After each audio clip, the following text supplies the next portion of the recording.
Ecclesiastes chapter 5. Keep thy foot when thou goest to the house of God, and be more ready to hear than to give the sacrifice of fools, for they consider not that they do evil. Be not rash with thy mouth, and let not thine heart be hasty to utter anything before God. For God is in heaven, and thou upon earth. Therefore let thy words be few. For a dream cometh through the multitude of business, and a fool's voice is known by multitude of words.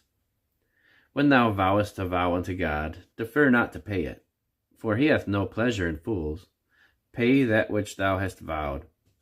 Better is it that thou shouldest not vow, than that thou shouldest vow and not pay. Suffer not thy mouth to cause thy flesh to sin. Neither say thou before the angel that it was an error. Wherefore should God be angry at thy voice, and destroy the work of thine hands? For in the multitude of dreams and many words there are also diverse vanities. But fear thou God. If thou seest the oppression of the poor, and violent perverting of judgment and justice in a province, marvel not at the matter, for he that is higher than the highest regardeth, and there be higher than they. Moreover, the profit of the earth is for all. The king himself is served by the field. He that loveth silver shall not be satisfied with silver, nor he that loveth abundance with increase. This is also vanity. When goods increase, they are increased to eat them. And what good is there to the owners thereof, saving the beholding of them with their eyes? The sleep of a laboring man is sweet, whether he eat little or much, but the abundance of the rich will not suffer him to sleep. There is a sore evil which I have seen under the sun, namely, riches kept for the owners thereof to their hurt. But those riches perish by evil travail. And he begetteth a son, and there is nothing in his hand.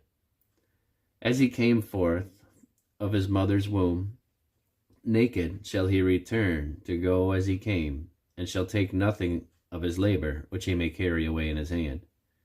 And this also is a sore evil, that in all points as he came, so shall he go. And what profit hath he that hath labored for the wind? All his days also he eateth in darkness, and he hath much sorrow and wrath in his sickness.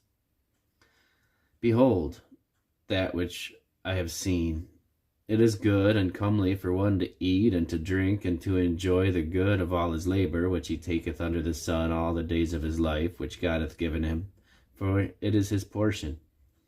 Every man also to whom God hath given riches and wealth, and hath given him power to eat thereof, and to take his portion, and to rejoice in his labor, this is the gift of God.